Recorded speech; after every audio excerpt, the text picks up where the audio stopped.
This video is sponsored by Squarespace. Hello everyone, welcome back to another video. Today I am joined by the lovely Fran. Hello. Who is a flexibility coach and all-round bendy person. Today Fran and I are going to have a session together. But first, we need to warm up. So I have enlisted Fran to take me through a mobility warm-up for climbing, which you can follow along on. If you're not the best at warming up like me, this might be really useful for your climbing. So we're going to get into it now, and Fran's going to take me through some mobility warm-up exercises. All completely accessible to all type of bodies. Let's get it. I'm excited to warm up.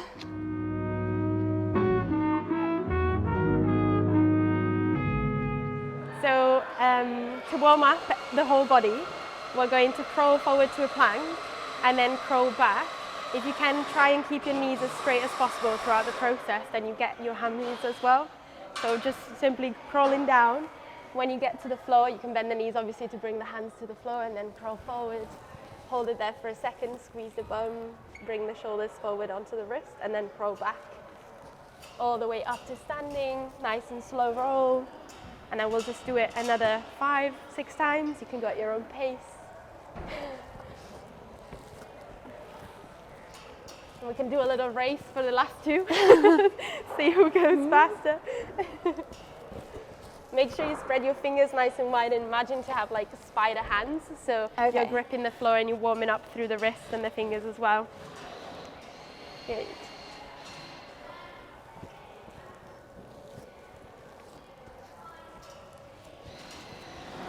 And the last two a little faster. So we try and crawl and hold and then push it back. Nice. Ooh. Last one. Sleeping. Good. Awesome. Perfect. Then a little rotation. So we come down to the floor. Get your right foot forward.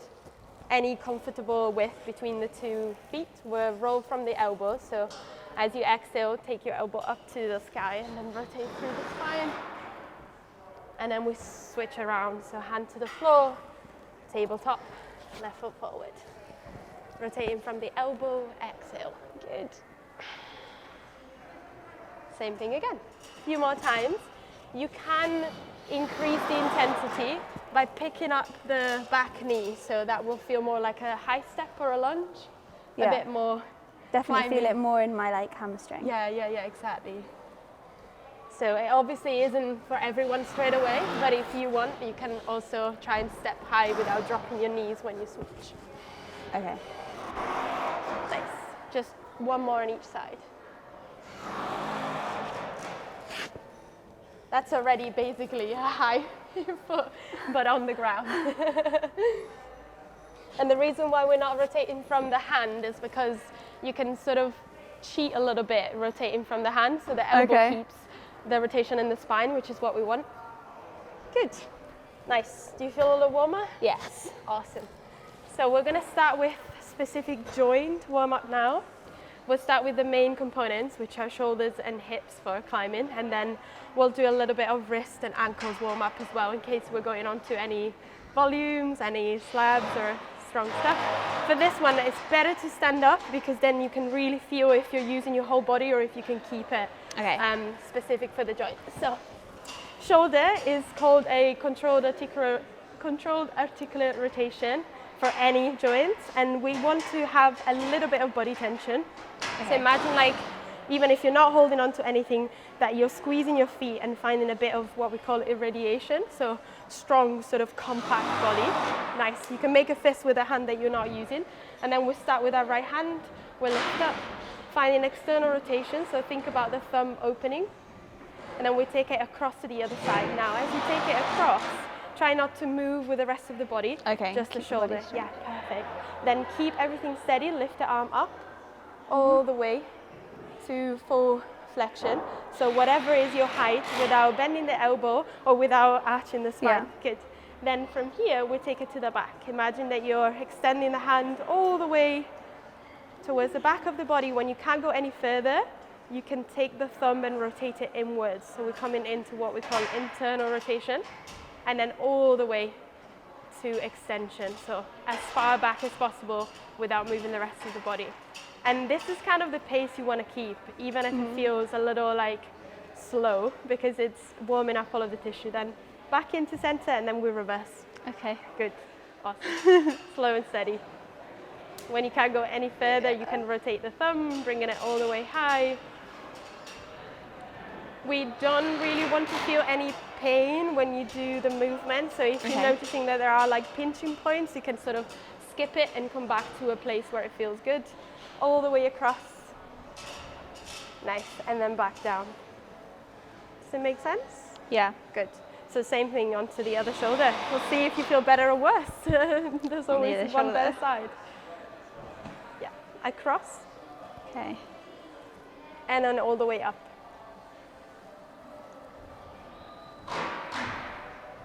Nice. You'll see the try hard face with these. Concentration face. Rotating all the way. Try not to pivot from the chest, so keep it as steady as possible. Nice. All the way back. Find your full extension. Thumb in towards the body. Arm back down. And here is where you feel like the tricep firing up, the top of the shoulder firing up, because they're all the muscles that we need for the shoulder movement. Good. All the way high, and then we bring it as further rotated as possible, so the thumbs comes out, and we take it across and then back down. Voila, shoulders done.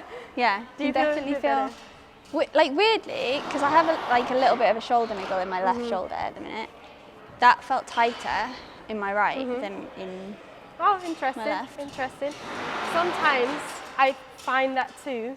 And it's the exact same the other way around. I have a bit of an issue with my right shoulder. Sometimes the issues come when there's less control and the range of motion, rather than when it's tight, the stiffest. So if you feel like you're not able to move much, but it feels quite compact and supported, it's probably less likely to injure on the wall because you're able to hold that position more. And instead, if you're like having sort of like a really loosey, bendy joint, but there's no strength in it, it's more likely to get injured. Okay, interesting. Okay. So for this one, as we're moving on to the hips, and we don't want to worry about, we don't want to worry about standing and finding balance, so let's grab hold of the wall and we can face each other so you can see them. So before we get into the rest of the warm-up, I wanted to have a quick word from the sponsor of today's video, which is Squarespace. So this is my last video of the year with Squarespace, which is really fitting because Squarespace have honestly been such a game changer for Nathan and I this year in the launch of our shop, hannahmorrisbouldering.com, and also just keeping all of our online media in one place. So we currently have 2 designs of t-shirts and stickers over on hannahmorrisbouldering.com, and setting it up all on Squarespace and integrating everything with our courier services and keeping track of inventory has honestly just been so easy. So if you would like to check out Squarespace for yourself, then head over to squarespace.com/hannahmorris, and then when you are ready to launch, use the unique code hannahmorris for 10% off your first purchase of a website or domain. Now back to the flexibility warm-up. So there's kind of 4 directions. So we think about the shoulders, a few more than 4, but the 4 main ones are flexion, and then external rotation, internal rotation, and then extension. But we'll do it again in a big circle. Okay. So everything compact, anywhere that feels good. I'm like undercutting it, it's probably not the best. Good. Keep the core steady. We don't want to move from the pelvis, although it's very, kind of salsy, but no, everything's steady. We exhale and we bring it up. Don't worry about the heel, just think about the knee sort of driving the force. We take it out. Try not to compensate by lifting, take it as far out as possible. You might feel a bit of cramping or something like that. Now we bring the heel high, so we drop the knee, we lift the heel. Okay. Good. Strong for this one. Internal rotation, all of the drop knees, now back. Slow and steady, we bring the knee to match the other one. We try not to stick the bum out as we do so. Okay, so like that? In, yeah, perfect. In, all the way to the other knee. That's it, good. And then we reverse, as simple as that. Out. Drive from the heel so you feel all of that juiciness in there. Then drive from the knee, up, up, up, up, up. Okay, yeah, with it. Steady. As high as you can now, all the way to flexion. Oh, so a lot of crap going on. Yes. All the way to the center and then down. And sometimes what you find is that this leg It's the other, like trying to keep stable in that leg. Is where I feel it's like most. the muscle fires up so much Yeah. in the standing leg that you're like, oh, Yeah. shake it. Okay. Shake that out before Yeah, I yeah, yeah. Okay. Same on the other side. So I guess we can just face away or swap sides if you want to hold. Yeah. We'll help sides. Beautiful. So see if you remember it. Up, Yeah. out, heel back. Yes. And then bring the knee into Yeah. And try not to lift the pelvis or tilt it out. This is where I feel it the most. Yeah. And in. And then back out. And then bring the heel in. And then drive it as high as you can here to come back Oh, to center. it feels different on this side. Good, good, And then good. Back to flexion. So nice.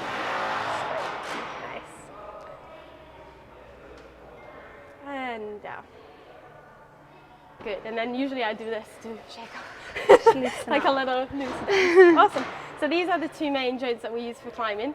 Obviously we also use ankles and wrists, but they're not like the rotation and the warm up for the specific joints like wrist and ankles is not as heavy or as like difficult as the shoulders and the hips because they're only rotational movements. Okay. Instead, for shoulders and hips, you have to remember, oh, I'm turning my thumb, I'm bringing it in, I'm going this way, I'm going that way. So it's a lot simpler. We can sit down for this one so we have no hip involved. And we'll start with the wrist.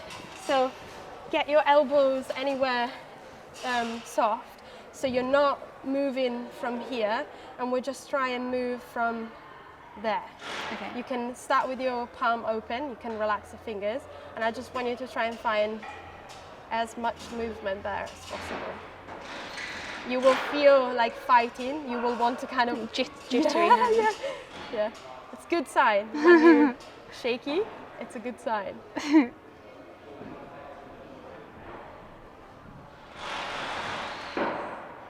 And then the other way around as well.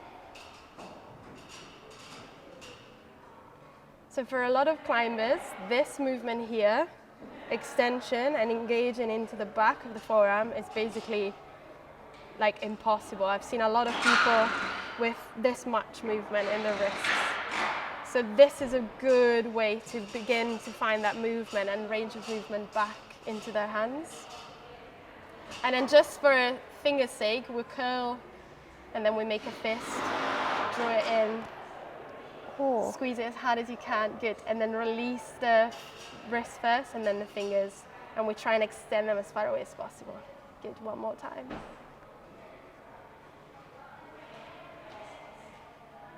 With time, if it was more a conditioning session, you could use like a small weight, like a 1 kilogram or 2 kilograms to do the curls, but it's enough. Yes. Okay, same thing on the other hand.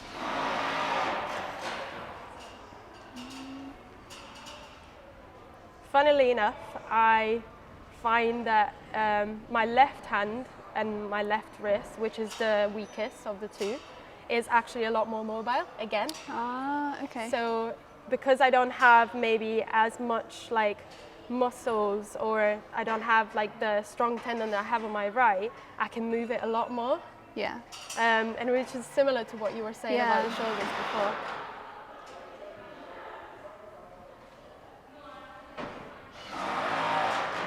And then a little curl back into. It looks super simple, but you get such a pump you get a from burn. here. Like.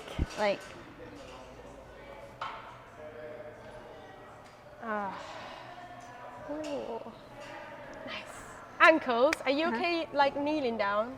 Yeah. Yeah. Because there's the option of doing it on a block or any elevated surface if you struggle to bring the weight into the ankles. But if you're okay with that, then we take one knee bent and one knee forward, and all we do is rock without peeling the heel away from the rest of the floor. So we try and just find that resistance into the ankle, and then we rock back. Now, obviously, we start with sort of knee straight into the toes, the same direction. But then eventually, because climbing is not very like, you know, plain, we tend to want to warm up the different sides as well. So if you're coming into a slab and you're having to do weird movements with your feet, you're warmed into the sides of the ankle as well. So just one more. As long as you feel that resistance coming in, finding a bit of nice, and try and keep the heel as steady as possible to the ground. Perfect. Okay. Then we rotate out and we just track. So the knee can come like sort of more forward, so you have really a completely different sensation, but obviously without getting to the pain threshold at all. And I do the same inwards, and that's it.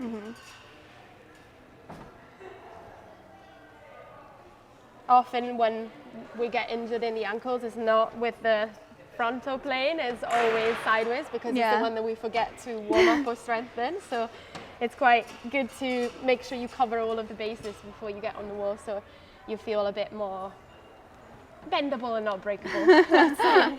Stretch, not snap. Yeah, exactly. Good.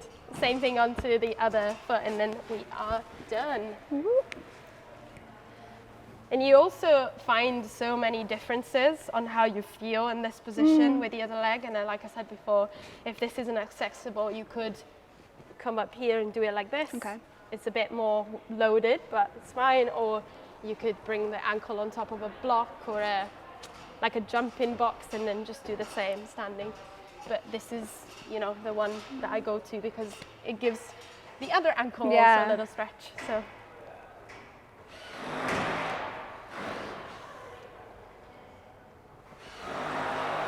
Just do 2, 3 on each direction. I think you can judge it by how it feels.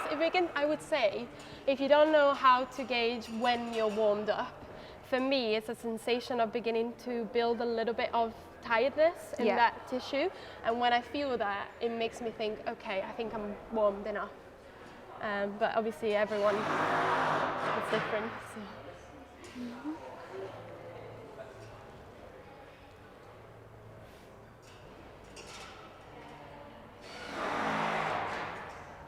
Beautiful. Then I guess sometimes I just take a moment to find a little squat and rock around for the hips, but this is more like climbing specific, so I don't know whether we want to keep it for later or not. We'll see. Just a little rock from side to side, and that's it. Voila. So thank you very much for following along. I hope you found that useful, and thank you very much to Fran for her time and taking me through a warm-up. I'm going to leave Fran's Instagram account here on the screen, so make sure you go and follow her for some more flexibility hacks and information on mobility. My pleasure.